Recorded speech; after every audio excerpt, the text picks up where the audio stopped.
오늘은 지난 시간 이어서 죄속에서 벗어나는 비결 두 번째 시간 같이 말씀을 갖겠습니다. 지난주에 핵심 구절이었던 구절을 제가 읽어드리겠습니다. 나는 비참한 사람입니다. 누가 이 죽음의 몸에서 나를 건져 주겠습니까?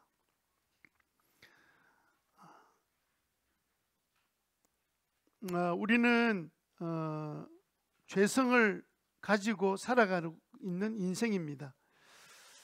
내가 하나님이 아니라 피조물이라는 사실을 기억해야만이 이 죄성의 문제를 다루기 시작할 수 있습니다.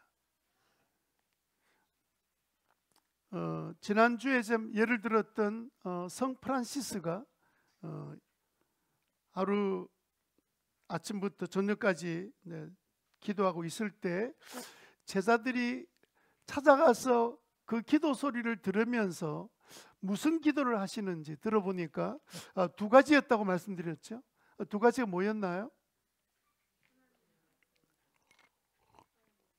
하나님, 제가 하나님 잘 모릅니다. 하나님이 어떤 분인지 알게 하여 주옵소서. 또 한 가지 기도가 뭐였죠? 네, 내가 얼마나 무능한 사람인 죄인인지 피조물인지 깨달아 알게 하여 주옵소서. 그래서 우리가 지난 한 주간 동안 우리가 기도할 때 제가 말씀 가운데서 이 두 가지 기도를 성 프란시스의 그 기도를 우리의 기도로 삼고 한 주간 기도해 보자라고 부탁의 말씀을 드렸습니다. 해보셨나요?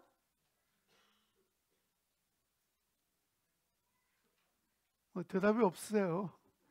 했으면 했다, 안 했으면 안 했다, 이렇게 당당하게 말하면 되지. 네, 잘하셨습니다. 그래야 오늘 또 제가 할 말이 있지.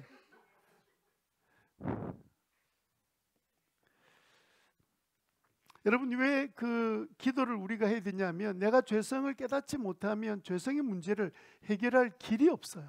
시작이거든요. 내 능력으로 고치는 것 아닌데 내가 얼마나 죄성을 갖고 있는 인간인가를 처절하게 깨달아야. 바울은 어떻게 깨달았습니까? 나는 비참한 사람입니다.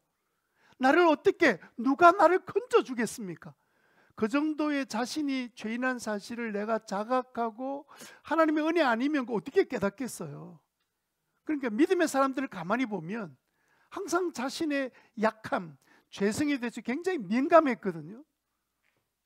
아이고, 뭐 살고 먹고 살고 이래도 바쁜데 뭐 코가 석자인데, 그렇게 생각하고 사는 사람은 하나님이 주시는 은혜의 자리에 들어가는 이 출발인 죄성을 깨닫기가 굉장히 어렵습니다.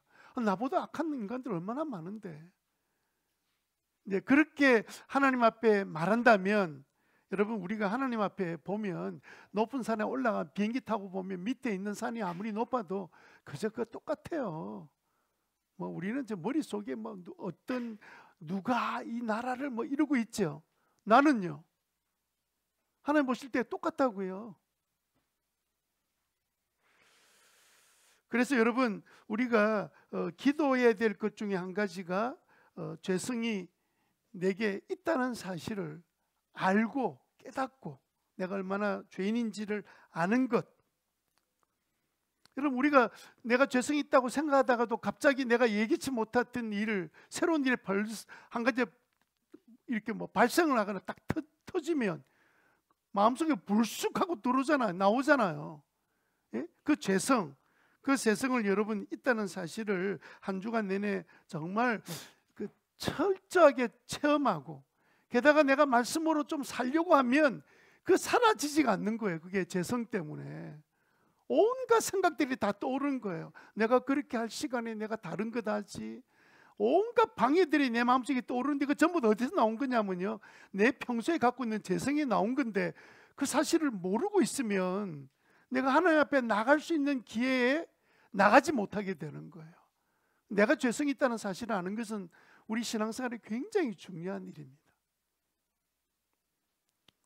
그래서 하루 사는 동안 순간순간마다 불쑥불쑥 내 속에서 올라오는 이 죄성, 이 문제를 늘 깨닫고 어떻게 하면 이 내 속에 있는 죄된 욕망을 이겨나갈 수 있을까 하고 고민하는 게 신앙생활의 출발이라고 생각하시면 맞습니다.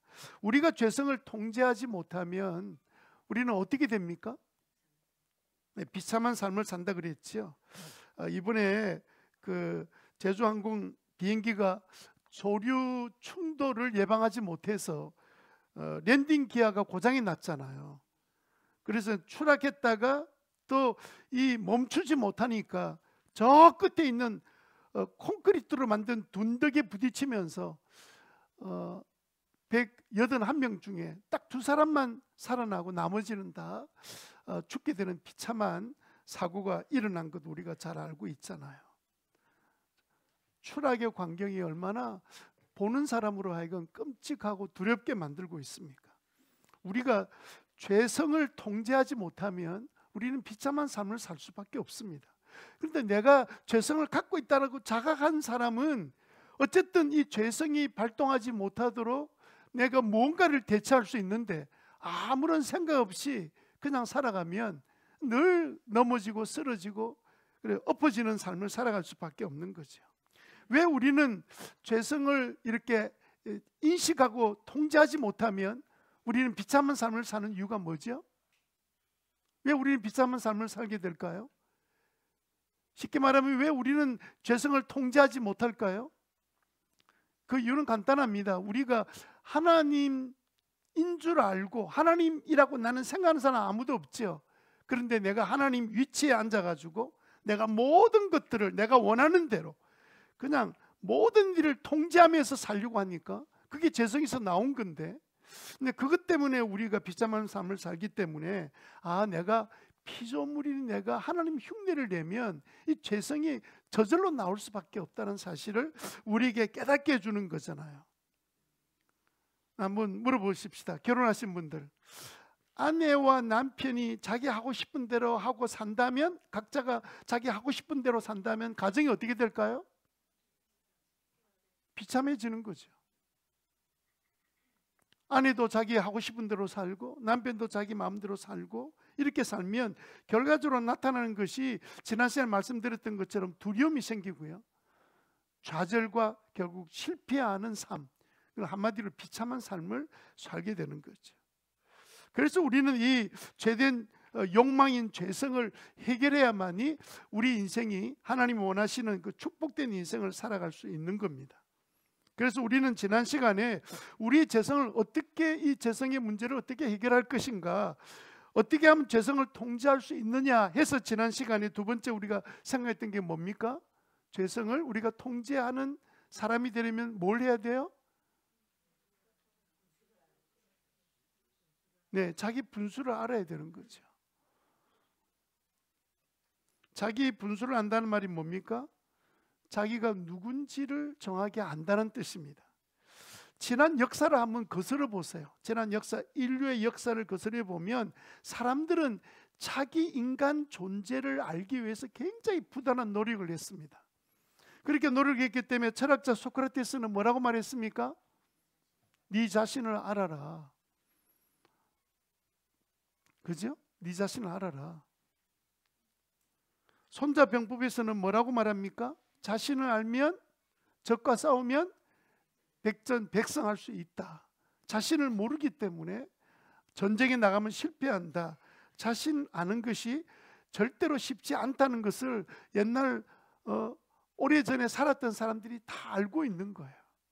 여러분, 아무리 우리 인간이 나를 어떤 존재인지를 알려고 노력하면 노력할수록 미궁에 빠집니다. 그래서 해결하지 안 됐던 답이 뭡니까? 인간이 자기 인간이 누군지를 알려고 막 연구했던 것을 뭐라고 말하죠? 철학이라 말하잖아요. 철학이 답이 없어요. 자기들이 인간은 어떤 존재다 이러는데 그렇게 사는 사람도 없어요. 인간이 누군지를 알려고 인간들은 노력해 왔지만 철학이란 것에 딱 머물러 있는 거예요. 그러면 여러분, 우리 인간은 나의 인간됨을 정확하게 알려면 어떻게 할 수 있습니까? 그것은요, 나를 만든 하나님 앞에 나가서 물어야 돼요. 내가 스스로 만들어진 내 인간이 내가 어떤 존재야, 이렇게 답을 찾으니까 답이 안 나오지.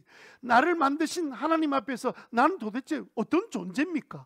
라고 물어야 답이 나올 거 아니에요.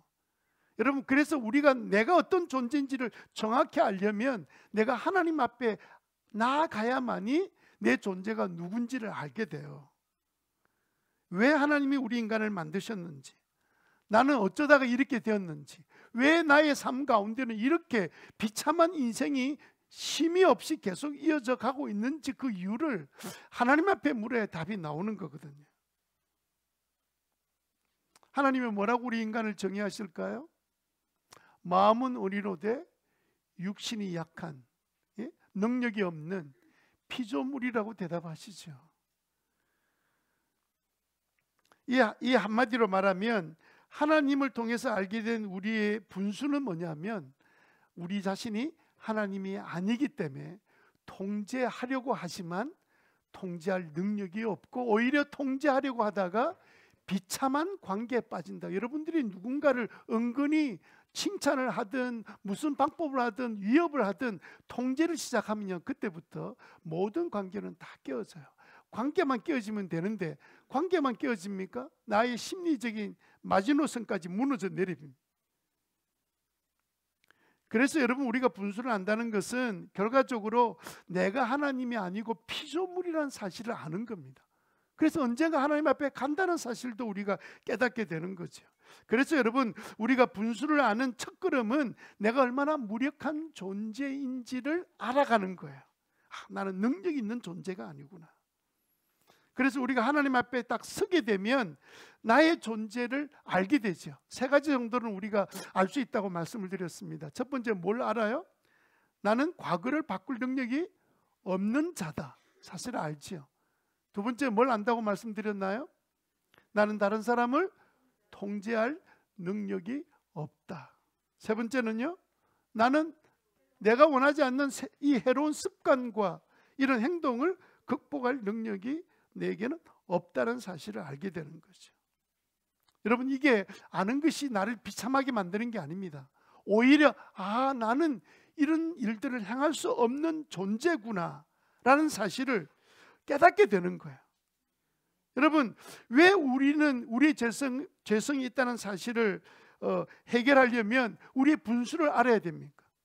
왜 우리가 하나님이 아니라 피조물이라는 사실을 왜 우리가 인정하고 알아야 될까요? 그래야만이 우리가 하나님의 도우심을 구할 수 있기 때문에 그렇습니다. 내가 하나님께 도움이 필요한 존재구나, 이 사실을 믿어지기 때문에 하나님께서 이 사실을 알게 하시려고, 너 혼자 네 힘으로 사는 인간이 아니라 너는 철저하게 죄성을 가지고 있는 피조물이다. 그래서 그 사실을 내가 아는 순간에 나는 하나님의 도움 없이는 살아갈 수 없는 거야. 이 사실을 우리에게 알고 믿게 해주시는 거예요. 여러분, 내가 죄성을 가지고 있는 연약한 존재라는 사실을 아는 거 굉장히 중요해요. 사람들은요, 서로에게 나는 더 니보다 잘났다, 더 힘이 있다, 더 지혜롭다, 이걸 드러내고 싶어하는 것이 우리 인간인데, 여러분, 그렇게 자기 자신의 죄성을 그냥 깨닫지 못하고 그냥 사람 앞에서 내가 어떻게 보일까에 대한 관심을 가지고 자기 이미지 통제를 하려고 생각하면, 그때부터 여러분 인생은, 여러분이 만드는 가정은 파멸에 이를 수밖에 없습니다. 이미 가정생활을 오래 하신 분들 한번 돌이켜 보세요. 언제 가정이 가장 힘들었는지. 나의 연약함을 인정하고 죄성을 솔직히 고백할 그때가 어쩌면 가장 관계가 더 따뜻해지고 좋아지는 과정 속에 살았던 것이 우리 인생들 아닙니까? 제가 어떤 분이 걱정이 돼서 물었습니다. 요즘 어떻게 지내요? 나는 그 상태를 염려해서 이제 물었는데 대답이 너무 맑고 밝은 거예요. 좋아요. 잘 지내고 있어요. 아마 그 잘 지내고 있다는 말은 새끼 잘 먹고 있다, 그 뜻 같아요. 자신은 나락에 떨어져 가고 있는데 하나님과의 관계는 저 멀리 가 있음에도 불구하고 그럭저럭 잘 살고 있다는 거예요. 그러면서도 불편한 관계가 생기면 분노하고, 자기 뜻대로 안 되면 자기 처지가 억울하다고 불평하고, 이 모든 결과가 자기 죄성에 또 왔다는 사실을 인정 안 하니까, 문제 해결 안 되니까 자꾸 환경이나 다른 사람한테 원망하고 불평하는 걸 계속 사는 거예요. 여러분, 아무리 환경이 어렵고 아무리 다른 사람이 원수 같은 사람이 있어도 내가 죄인이란 사실을 아는 바울과 같이 나는 정말 비참한 존재라는 사실을 아는 사람은 누구를 의지하게 됩니까? 하나님을 의지하게 되니까 오히려 더 그 전쟁 가운데 평화를 누리는 것처럼, 태풍 속에 태풍의 눈이 있듯이 그 안에서 하나님의 은혜 가운데 누리고 사는 것이 우리 인생들이거든요. 그래서 여러분, 자꾸 자신의 이 진실을 부인하면 안 돼요. 내가 죄인이라는 사실을 철저히 깨닫게 하려는 이 하나님의 기다림을 무시하면 안 된다고요. 그러면 하나님이 이제 병원에 가면 내가 상태가 심각하면 의사가 처방전 내리듯이 하나님 우리에게 처방전을 내리세요. 그 처방전이 뭔 줄 압니까? 약이 뭔 줄 아세요? 처방전. 하나님이 나의 죄성을 깨닫지 못하고 그렇게 자기 중심으로 인생을 계속 살아가면 처방전에 뭐라 되어 있냐면 고통, 이렇게 되어 있습니다. 고통이 끊임없이 우리를 짓누르게 만듭니다. 발등에 불을 떨어뜨려 주시는 게 하나님이세요.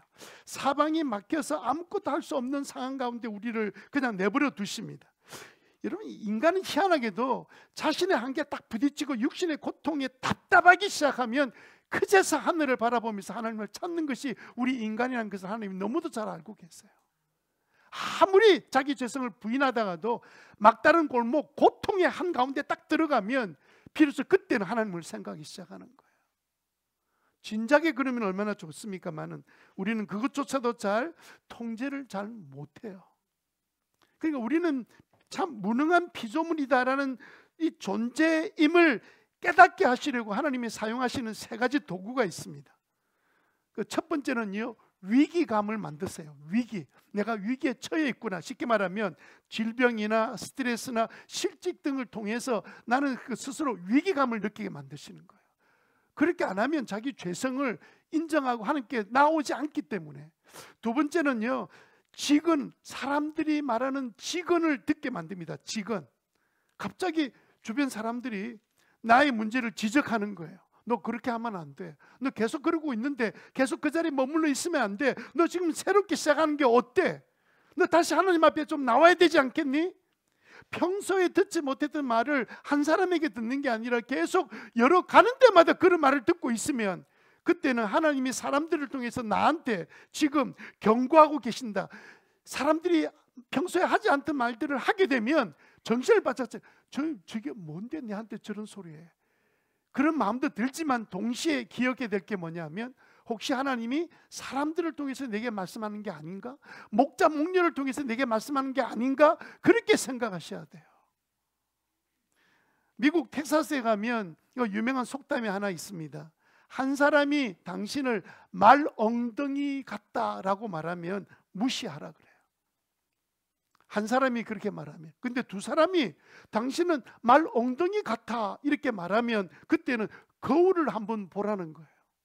진짜 내가 말 엉덩이처럼 생겼나? 그런데 세 사람이 당신은 말 엉덩이처럼 생겼다 이렇게 말하면 그때는 안장을 사라는 거예요. 당신은 말이기 때문에 말 안장을 사라고 라는 속담이 있습니다. 사람들이 말하면 우습게 여기지 말라는 거예요. 하나님께서 말하게 하신다는 거예요. 그런데 계속 무시하면 스스로 자기의 죄성을 인정하지 않기 때문에 하나님을 찾지 않을 뿐만 아니라 비참한 데 들어가야 비로소 고통 속에서 비로소 통증을 느끼기 시작하고 하나님을 찾게 되고, 아, 나는 내 힘으로는 아무것도 할 수 없는 존재구나. 내가 쓸데없는 희망을 품고 살았구나. 그 사실을 깨닫게 돼요. 세 번째는 뭐냐면요, 이런 일을 절대로 일어나지 않게 되기를 바랍니다. 여러분들이 이런 일까지 가셔는 안 될 일입니다. 파산입니다. 파산. 신체적으로 파산에 이르고요, 정신적으로, 육체적으로, 재정적으로 파산에 이르고요, 관계 속에다 파산의 지경에 이르게 됩니다. 완전히 바닥치는 거죠. 그런데 그때는 비로소 하나님 찾는데 하나님 대답이 없는 거예요. 대부분 이때는 하나님이 침묵하신다고 해요. 여러분들이 경험한 일이기도 하시겠지만 하나님 갑자기 찾았는데 하나님께서 아무런 대답이 없으신 거예요. 그때 하나님은요 사실은 뒤로 물러서 계셔서 바라보고 계시는 거예요. 그래, 네가 하나님처럼 네 마음대로 해보고 싶다고? 그래, 한번 해봐. 하고 싶은 대로 해봐. 날 무시하고 그냥 한번 해봐. 내버려 두신다는 거예요. 언제까지요? 통증을 느낄 때까지. 그래서 여러분, 우리가 신속하게 제일 먼저 해야 될 게 뭐냐면, 나는 내 죄성을 내가 스스로 극복할 수 없는 피조물이라는 사실을 깨닫는 거예요. 아니, 그거 깨닫지 못하면 예수님 왜 필요해요? 신앙생활의 처음 시작이 나의 죄성을 깨닫는 건데 이거 무시하고 근데 이만하면 사람 꽤 괜찮아. 물론 사람들 사이는 괜찮아요. 근데 하나님 앞에서는요,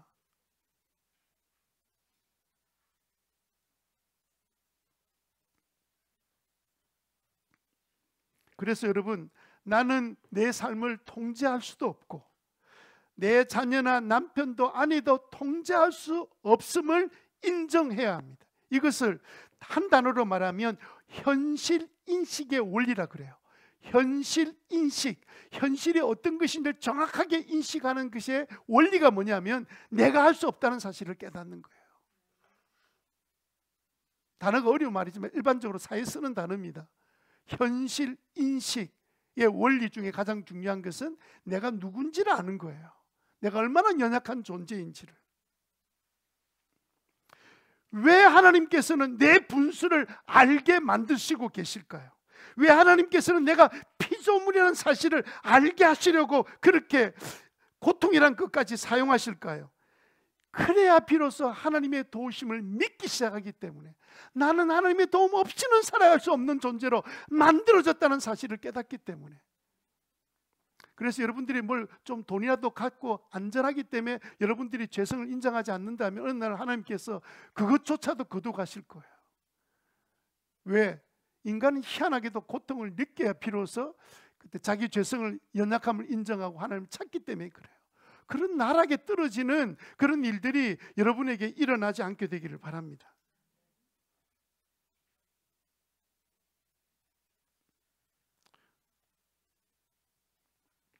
하나님의 도움 없이는 이 죄성의 문제는 해결이 되지 않습니다. 오늘 우리가 읽었던 히브리서 11장 6절 말씀 다시 한번 읽겠습니다. 같이 읽습니다. 시작. 믿음이 없이는 하나님께 나아가는 사람은 하나님이 계시다는 것과 하나님은 자기를 찾는 사람들에게 상을 주시는 분이시라는 것을 믿어야 합니다. 우리가 하나님께 정말 나아갈 때 어떤 것을 가지고 나아가야 되는지를 설명하고 있는 거죠. 그러면 여기서 우리가 찾아야 될 게 뭐냐면, 그러면 우리가 어떻게 하나님의 도움을 받을 수 있을까요?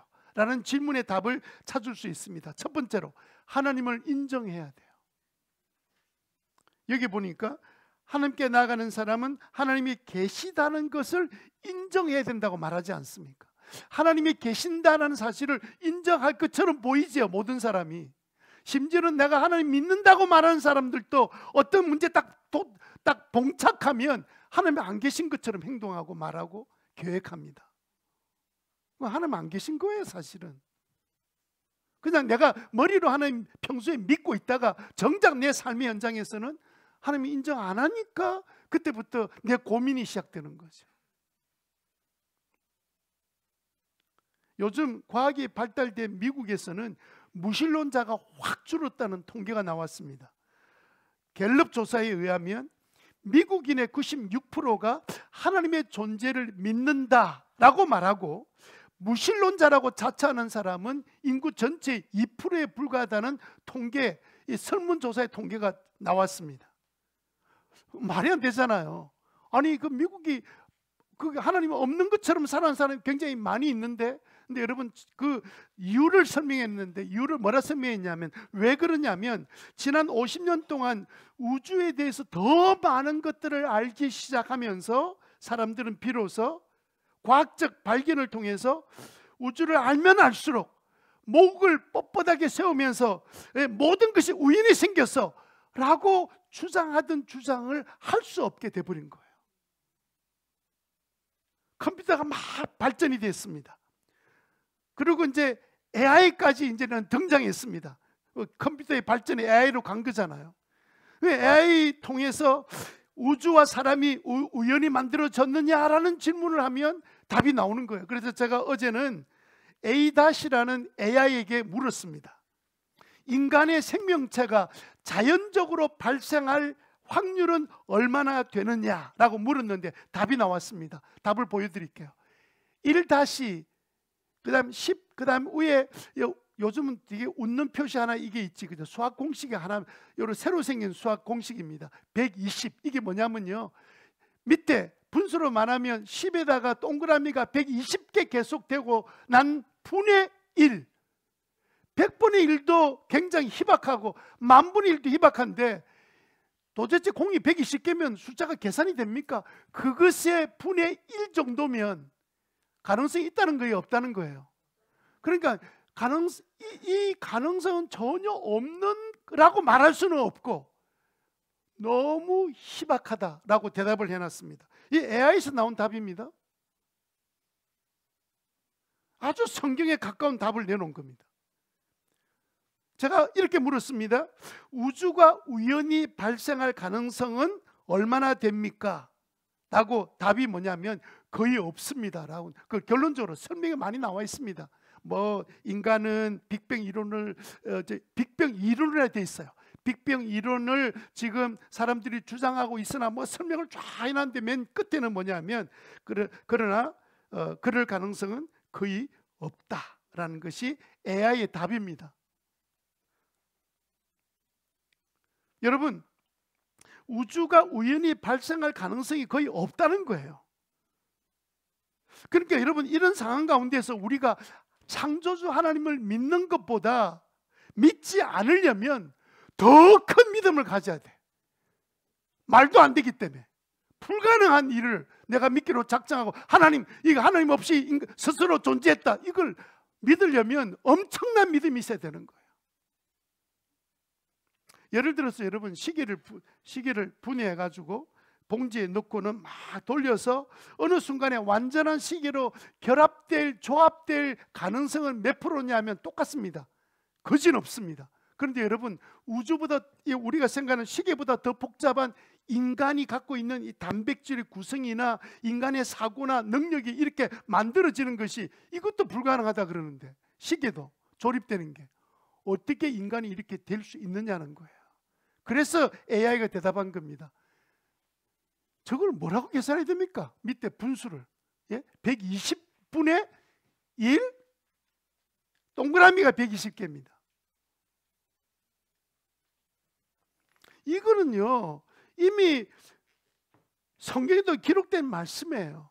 여러분, 우주에 대해서 요즘 이제 우리나라가 조금씩 알아가는 한국인들은 정반대로 자연적으로 인간이 발생한다, 이걸 철떡같이 믿고 있습니다.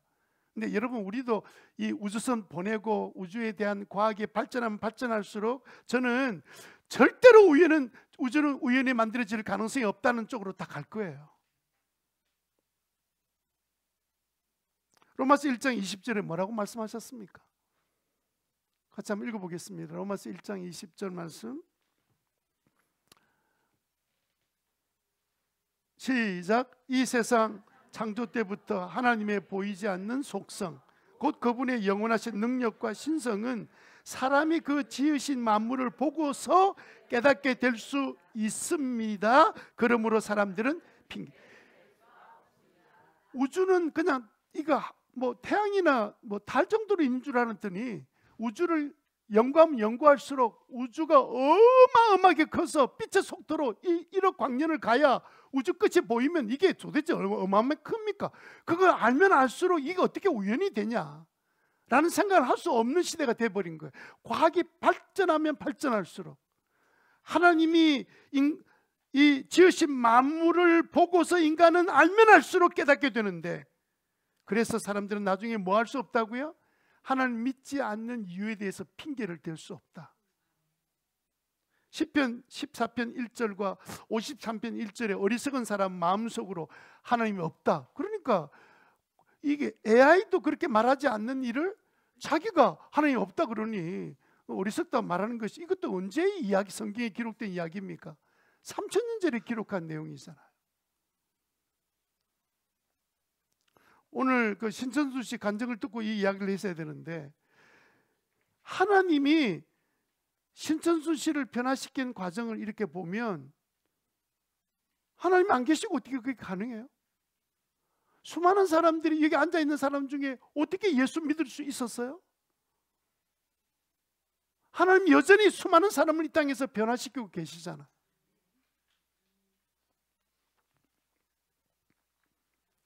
그래서 우리 죄성을 해결하려면 하나님이 계신 것을 뭐 해야 돼요? 인정해야 돼요. 믿어야 되죠.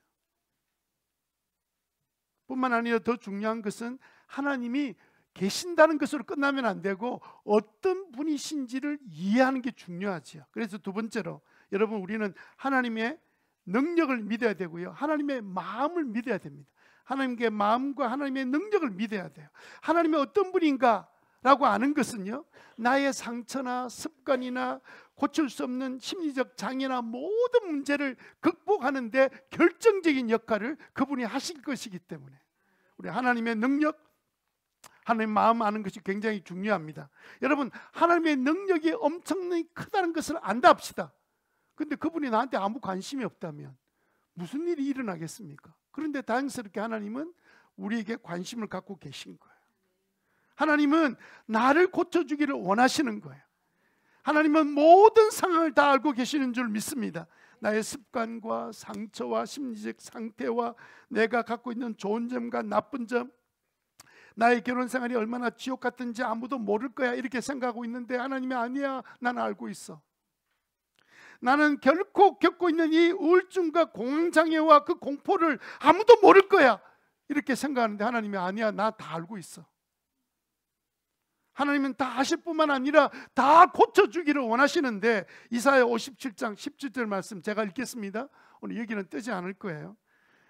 사람의 소행이 어떠한지 내가 보아서 다 알고 있다. 그러나 나는 그들을 고쳐주겠다. 그들을 인도하여 주며 도와주겠다. 슬퍼하는 사람들을 위로하여 주겠다. 하나님께서 우리를 고쳐주기로 약속하셨습니다. 시편 103편 13절에 부모가 자식을 가엾게 여기듯이 주님께서 주님을 두려워하는 사람을 가엾게 여기신다는 거예요. 그 능력 많으신 하나님이, 온 우주를 만드신 그 하나님이 하나밖에 없는 나 같은 미미한 존재라고 생각하고 있는데, 그런데 부모는 자식을 가엾게 여긴다 할지라도 도울 능력이 없잖아요. 하나님께서 내가 돕겠다는 거예요. 이게 너무 놀라운 일이기 때문에 사람들이 잘 믿지를 못해요. 어떻게 하나님이 나 같은 인생에 찾아와서 내 문제에, 내 사소한 문제에 개입하시고 그걸 해결해 주신다고 안 믿어지는 거예요. 그러니까 그냥 추상적으로 믿는 거예요. 난 하나님 믿는다, 종교란 기독교, 나 하나님 믿어, 나 교회 다녀, 그것밖에 아무것도 없는 거예요. 실제로 내 문제가 생기면 내 문제를 하나님이 해결하신다는 사실까지 믿고 주 앞에 나가서 아뢰고 도움을 구해야 되는데, 그게 안 되는 이유가 뭐냐면 하나님의 마음을 제대로 잘 모르기 때문에 그런 거예요. 하나님은요, 정말 우리 육신의 아버지와는 좀 다릅니다. 너무 다정하시고 인정이 많으신 그분이 나의 아버지가 되어주시기 결정하셨습니다. 그래서 묻고 싶은 거예요. 어떻게 그럴 수 있을까? 어떻게 그럴 수 있을까? 어떻게 하나님은 나 같은 존재에도 모든 믿는 자들의 그 한 사람 한 사람의 문제, 다 작은 문제까지 다 간섭하시고 개입하실 수 있을까? 그랬더니 성경이 답하기를 뭐라고 답하냐면, 그 하나님은 속성 자체가 그런 사랑이기 때문에, 그래서 하나님은 사랑이시다. 한번 따라해 봅시다. 하나님은 사랑이시다. 맑은 날이나 비 오는 날이나, 하나님을 내가 잘 섬길 때나 잘 섬기지 못할 때나, 내가 잘할 때나 잘못할 때나 하나님은 한결같이 나를 사랑하시는 거죠. 그런데 우리는 부모로 경험해 본 사람 다 알지만, 때로는 자녀 행동에 따라 나의 행동이 결정돼요. 내 감정이 결정돼요. 그런데 하나님의 사랑에는 변함이 없습니다. 로마서 5장 8절 말씀에 이렇게 말씀하셨어요. 그러나 우리가 아직 죄인이었을 때 그리스도께서 우리를 위하여 죽으셨습니다. 다 같이 시작. 이리하여 실제로 증거해 보여주셨습니다. 하나님은 도울 능력도 갖고 계시고 우리를 돕기로 결정도 하시고, 그러니 하나님이 어떻게 나의 상황을 변화시킬 수 없겠습니까? 하나님은 나의 상황을 변화시킬 수 있다라는 것은 기쁜 소식입니다. 나의 상황을 바꿀 뿐만 아니라 나 자체를 바꾸기를 원하시는 분, 때로는 동시에 나와 내 상황까지 둘 다 바꾸시는 하나님, 그 하나님을 우리가 믿고 있습니다. 적어도 하나님은 에베소서 1장 20절 말씀에 보면 하나님의 그 능력이 어떻게 나타났느냐, 그리스도 안에서 나타나셨는데 그분은 죽은 사람들 가운데서도 살리신다. 하나님은 죽은 자도 살리시는 하나님의 능력을 믿으시기 바랍니다. 그렇다면 죽은 관계, 깨어진 관계, 깨어진 육체, 모든 사건들 문제까지도 다 회복시키는 능력이 있으신 하나님을 믿으시기 바랍니다. 마치 하나님이 이거는 못하는 것처럼, 내가 못하니까 하나님도 못하는 것처럼 그렇게 생각하지 말고, 내가 못하기 때문에 하나님은 하실 수 있으신 분이시다. 심지어는요, 우리를 중독에서 해방시키시고 과거의 기억에서 시달리고 있는 우리들의 과거의 기억까지 지워버릴 수 있는 분이십니다. 누가복음 18장 27절에 이렇게 말씀하셨습니다. 예수님께서 말씀하셨습니다. 사람은 할 수 없는 일이라도 누구는 할 수 있어요? 하나님은 할 수 있습니다. 아멘. 다 같이 읽겠습니다. 시작. 사람은 할 수 없는 일이라도 하나님은 하실 수 있습니다.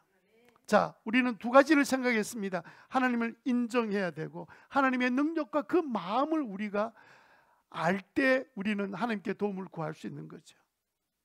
세 번째로, 그래서 우리는 하나님 우리를 돕기로 결정하셨습니다. 도울 마음이 우리에게 있다는 사실을 우리가 기억하는 것이 필요합니다. 세 번째 들어가기 전에 제가 한 분 이야기를 좀 하고 그다음에 세 번째 이야기를 좀 했으면 좋겠습니다. 서울에 가면 관악구가 있는데요, 한우리 교회 오원모라는 목자님이 간증하셨던 내용을 잠깐 여러분에게 소개하려고 합니다. 이분이 2006년도에 결혼해서 봉천동, 저희 그 누님이 사시는 동네가 봉천동인데 거기서 신혼생활을 시작하고 2007년 1월 달에 워낙 축구를 좋아해 가지고 주일 오후에 이제 혼자서 축구하러 가려고 학교 근처에 있는 학교에 가서 막 이렇게 축구를 하려고 했는데, 그곳에 어떤 분이 그러고 있는 자기를 보면서 우리 같이 축구하실래요? 이렇게 해서 이제 축구를 시작했습니다. 그렇게 주일 오후가 되면 축구를 같이 했었습니다. 그러다 한 8개월 동안 축구를 계속 하고, 이렇게 주일날만 오후만 되면 가서 이제 저녁 시간에 축구를 하고 지내고 있었는데, 한 번은 자기를 같이 축구 안 하시겠어요? 라고 물었던 분이 시간이 있으면 이번 주 금요일날 저희 집에 한번 오시겠습니까? 같이 식사 같이 하시죠. 그래서 이 이야기를 자기 아내한테 이야기했더니 그럼 같이 가자고. 그래 당신하고 8개월 동안 같이 축구도 하고 지냈으니까. 그래서 이제 그 집에 가기로 하고, 이제 금요일 날 또 이제 초대를 받고 부부가 그 집에 갔는데 문을 딱 열고 들어가니까 벌써 한거 앉아 있는 거예요. 한거란 말 알지요? 다른 사람이 다 앉아 있는 거예요. 그래서 뭐 같이 이제 음식을 맛있게 먹고, 그냥 그날은 정말 늦은 시간이 되도록 그냥 서로 많은 이야기를 나누면서 헤어질 때 자기를 초청했던 그분이 이렇게 말한 거예요. 우리는 금요일마다 이렇게 모여서 식사하는데 특별한 일이 없으면 다음 주에 오셔도 괜찮아요. 이렇게 다음 주에도 같이 시간 같이 보냅시다. 그러면서 돌아오는데 아내가 의외로 너무 오늘 맛있게 먹었고 너무 좋은 시간을 가졌기 때문에 다음 주도 갔으면 좋겠어. 이래서 그 아내와 남편이 아내와 함께 금요일마다 그 식사하는 모임에 가기 시작했습니다. 얼마 되지 않아서 그게 목장 모임이라는 사실을 알게 되었습니다. 어릴 때 교회를 다니는 본 적이 있었던 이 형제는 그냥 그럼에도 불구하고 목장 모임에서 나누는 시간이 너무너무 좋아서 그 모임을 기다리면서 이제 가게 되었는데, 그러다가 한동안 목장에 다니고 있는데 이제 교회가 좀 궁금해질 무렵에 그 목자님이 교회로 이제 초청을 하고 그 교회에 나가게 되었는데, 그 나갈 때가 이 한우리 교회가 가정교회를 시작해서 제일 첫 번째로 VIP로 오신 분이 바로 이 형제였습니다. 그리고 이제 그 5년 동안 목장에 지내는 동안에 없었던 아이가 태어나기도 하고 하나님 은혜로 태어나기도 하면서 2013년도에 목자로 임명을 받았습니다. 그런데 여전히 이제 자기 속에 있는 문제가 뭐냐면, 이제 큰 딸이 이제 5살, 둘째가 이제 3살인데 아내는 이 두 아이를 보면서 완전히 지쳐져 있었고, 이분이 하고 있는 그 영업 때문에 굉장히 피곤한 가운데 시간들을 보냈습니다. 이분은 파나소닉 자동차 정비와 관련된 일을 한 20년 동안 하신 분인데 너무너무 일들의 스트레스를 받아서 막막한 가운데 있는데, 그런 가운데 이제 목장에 나가고 교회를 나가고 이제 나중에 이제 목자까지 되었는데, 아직까지 믿음이 깊지 않고 그러다 보니까 성숙하지 못한 가운데 있으니까 너무 힘이 부딪히는 거야. 그래가지고 수도 없이 목장을 그만해야 되나 뭐 이러는데, 제일 큰 문제가 뭐냐면 두 사람의 갈등이 가장 큰 문제였습니다. 아내와 자신의 성향이 너무 달라서 그 목장 모임에 하는 동안에 서로 자기 불편한 부분들을 솔직히 다 털어놓고 이렇게 하면서 서로 목장 모임이 서로 공격하는 모임이 되고 뭐 이러는데, 목원들은 그렇게 솔직히 나눠줘서 너무 큰 은혜가 되었다 그러는데 자기들은 죽을 맛인 거예요. 목장을 이렇게, 우리가 이런 능력으로 무슨 목자냐, 우리가 아내가 남편한테 네가 무슨 목자냐, 차라리 그만두지, 그래 나는 네 때문에 못 해먹겠다 이러면서 뭐 싸우는 그런 부부였습니다. 그런데 원래 형제는 좀 우울증 기질이 좀 많이 있어가지고 신앙생활 하기 전부터 계속 있었던 것은 어떨 때는 좀 심해지면 길을 가다가도 그냥 주저앉아가지고 남자한테 울기도 하고, 운전하다가도 그냥 덤프트럭이 있으면 그냥 뒤에서 박아서 그냥 죽어버릴까 이런 생각 들기도 하고, 하여튼 많은 그 힘든 일들이 있었는데 그 중에 결정적인 영향을 줬던 사람이 그 자기가 좋아하는 매형이었습니다. 매형이 자살해 죽고 말았어요. 그 사건이 있고 난 다음에 우울증이 극심하게 그런 영향을 끼친 것으로, 그래서 자기는 굉장히 힘들고 어려운 데다가 게다가 목장 인도하면서 오는 또 매출의 문제, 뭐 영업 문제, 자녀 키우는 아내 문제, 두 사람이 갖고 있는 말하는 어떤 그 성향이 너무 다르다 보니까 자매는 굉장히 좀 적극적이고 형제는 굉장히 내성적이고, 이게 끊임없이 문제가 이제 일어나게 되면서 막 그냥 너무너무 힘들고 어려운 거예요. 그럼에도 불구하고 자신의 약한 것을 계속 두 사람이 느끼고 하는데도 불구하고 목장삭을 내려놓지 않고 계속 그 안에서 계속 하나님의 도우심과 은혜를 구하면서 목원들을 위해 기도해야 되잖아요. 끊임없이 매주마다 목원들을 위해 기도하고, 자기도 잘 힘들고 어려운데도 불구하고 계속 기도하고 하나님 은혜를 구하고, 그냥 막연한 하나님이 주실 은혜들을 기대하고 계속해 나가는데, 그러다가 어느 순간에 목자가 자기 자신을 돌아보니까 자기 안에 우울증이 사라진 거예요. 자기한테 그런 마음이 사라져 있는 걸 발견하게 되었습니다. 어느 날 돌아보니까 우울증이 완전히 깨끗이 나았다는 사실을 깨닫게 된 거예요. 오직 그 답답한 가운데 끊임없이 기도하고 은혜를 구하고 목원들을 위해서 기도하는 가운데 하나님께서 그 심령에 찾아오셔서 완전히 치유를 해버리신 거예요. 하나님은 단순히 한우리 교회에 있는 오원모 목자만 치료하는 게 아니라 오늘 이 자리에 있는 여러분 모두를 동일하게 치유하시고 온전케 하시는 하나님 되심을 믿으시기 바랍니다. 그러기를 원하시는 분이기 때문에 그렇습니다. 그래서 우리는 이런 하나님의 사실을 알고 난 다음에 해야 될 마지막 세 번째는 뭐냐면, 그 하나님의 도우심을 구해야 합니다. 하나님의 도우심을 구해야 돼요. 우리는 하나님이 계신 것 압니다. 적어도 기본적으로 우리 교회 나온 사람들은 하나님이 계시다는 사실을 인정해요. 여러분, 하나님이 계신다는 사실을 인정하는 것으로 문제가 해결되지 않습니다. 우리가 집안에 모처럼 맛있는 빵을 만들어 먹으려고 이제 토스트기를 샀습니다. 전기 꽂는 플러그도 있습니다. 내게는 지금 그 토스트기까지 있습니다. 와, 우리 집에 토스트기도 샀으니까 맛있는 빵 먹겠네 하고 가만히 있으면 저절로 빵이 만들어집니까? 뭐 해야 돼요? 접선해, 접선. 그죠? 하나님의 능력에 내가 접선을 해야 된다고. 내가 내 손으로 하나님, 저는 하나님의 도움이 필요합니다라고 접선해야만이 전기가 연결되면서 그 다음에 구워지는 맛있는 빵을 먹을 수 있듯이 아무것도 안 한 채 그냥 머리는 없는 하나님 믿습니다 이러고 있는 거예요. 의외로 많은 분이 그러고 계세요. 그냥 하나님께 나와서 하나님, 제가 하나님의 도우심이 필요해요. 정말 하나님 도움 없이는 나는 살아갈 수가 없습니다. 그렇게 하면 되잖아요. 의사를 만나서 그 처방전을 받았습니다. 제가 최근에 이제 이 배드민턴 치다가 이제 이게 그 엘보가 조금 안 좋아져서 이제 병원에 이제 치료를 받는데, 이제 병원을 치료를 받고 난 다음에 깨달은 거 한 가지를 깨달았습니다. 약을 지으러 갔는데 3일분 약을 딱 지으니까 돈을 1,000원 받더라고요. 제가 몰라서 1,000원 받는 거예요. 그 65세 이상 되면 많은 이하는 1,000원 받는다는 걸 알았습니다.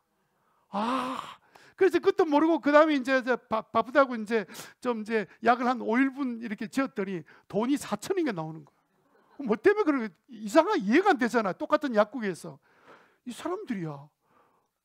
그래서 생각하고 나중에 알고 보니까 65세 넘어가면 많은 이하는 1,000원, 11,000원 되면 그 다음에 이제 그게 2,000원이 되고 3,000원이 되는 거예요.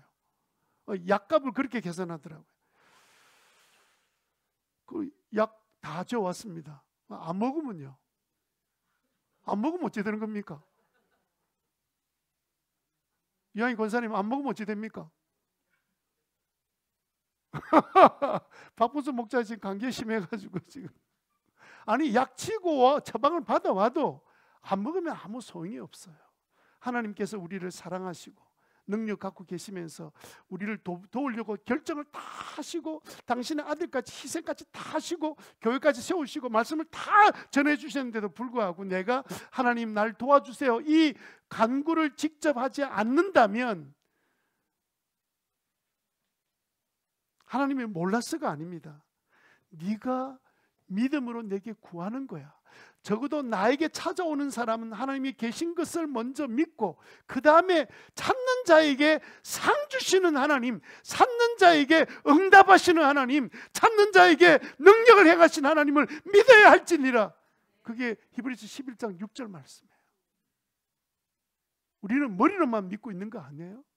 여러분, 정말 머리로만 믿고 아직까지 의심이 있다 하더라도 의심도 믿음이 없으면 생기는 것이 아니기 때문에, 그럼 내가 60%라도 믿어지면 그럼 한번 주님 앞에 나와서 기도하는 거예요. 하나님, 제가 이번에 한 주 동안 2주 동안 제가 이 문제를 위해서 하나님께 기도하겠습니다.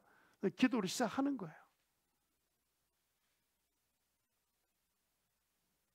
물론 우리 마음속에 내가 기도한들 변화되고 싶긴 하지만 변화될 수 있을까? 그런 마음이 있으면 하나님, 제가 변화되고 싶은 의지가 분명해져서 하나님 앞에 나와서 엎드려 기도하는 자가 되도록 만들어 주십시오. 그렇게 기도할 수 있잖아요.